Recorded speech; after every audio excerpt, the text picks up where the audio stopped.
Assalamualaikum warahmatullahi wabarakatuh. Ketemu lagi dengan saya di Nasik MD Update. Komisi 3 DPR RI menggelar rapat dengar pendapat dengan Kepala Pusat Pelapor dan Analisis Transaksi Keuangan (PPATK) Dian Ediana Rai. Dalam kesempatan tersebut, anggota Komisi 3 DPR Arsul Sani sempat mengkritik kinerja PPATK mengenai keterangan publik PPATK soal rekening FPI. Arsul mengatakan, apakah dalam penyampaian pemblokiran rekening FPI memang merupakan kewajiban hukum PPATK atau justru PPATK hanya sebatas ikut-ikutan saja? Sebab mengingat posisi FPI yang berseberangan dengan pemerintahan, dikhawatirkan PPATK hanya ikut-ikutan saja. Oleh Pak Ihsan Sulistyo terkait dengan keterangan-keterangan publik, keterangan-keterangan media yang disampaikan oleh Ketua PPATK. Saya ingin mendalami soal itu. Saya lihat pada kasus yang menyangkut transaksi lintas negara rekening milik FPI, Pak Ketua PPATK atau jajaran PPATK begitu bersemangat untuk menyampaikan penjelasan kepada publik. Kalau tidak salah sampai disebutkan setidaknya ada 92 rekening FPI dan afiliasinya yang telah diblokir oleh PPATK.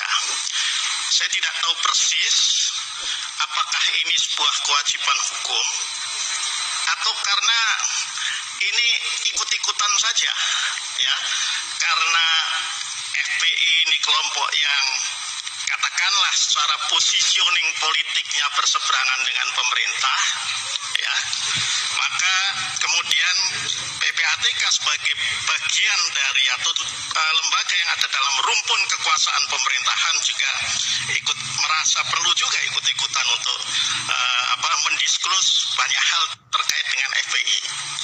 Padahal pada kasus misalnya Jiwasraya, Asabri, PPATK tidak melakukan hal yang sama.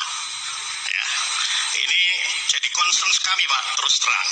Ya, saya tidak tahu apakah karena pada Jiwasraya dan Asabri banyak tersangkut juga dengan yang ada di pemerintahan atau yang pernah ada di pemerintahan atau bahkan dengan yang ada di Kemudian dalam rangka pelaksanaan fungsi dari pasal 40 huruf D UU tersebut, PPATK meneruskan hasil analisis dan pemeriksaan kepada penyidik. Kemudian pada pasal 47 memandatkan PPATK untuk membuat laporan dan menyampaikan laporan pelaksanaan fungsi, tugas, dan kewenangan secara berkala setiap 6 bulan ke Presidenan dan DPR.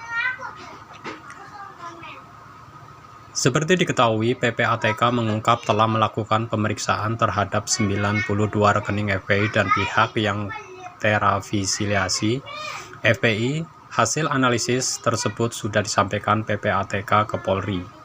PPATK sebelumnya menghentikan transaksi di 92 rekening yang terafiliasi di FPI. Penghentian transaksi dilakukan dalam rangka memberikan waktu yang cukup untuk melakukan analisis dan pemeriksaan atas rekening-rekening pasca ditetapkannya FPI sebagai organisasi terlarang. Dian menjelaskan tindakan penghentian transaksi yang dilakukan PPATK dilakukan dalam rangka memberikan waktu yang cukup. Hal ini agar PPATK bisa melakukan analisis dan pemeriksaan atas rekening-rekening tersebut pasca ditetapkannya FPI sebagai organisasi terlarang. Dan hasil analisis serta hasil pemeriksaan atas rekening-rekening FPI tersebut telah disampaikan kepada penyidik Polri untuk ditindaklanjuti sesuai dengan kewenangannya. Berdasarkan hasil koordinasi dengan penyidik Polri, diketahui adanya beberapa rekening yang akan ditindaklanjuti penyidik Polri dengan proses pemblokiran karena adanya dugaan perbuatan melawan hukum, kata Kepala PPATK Dian Ediana Rai.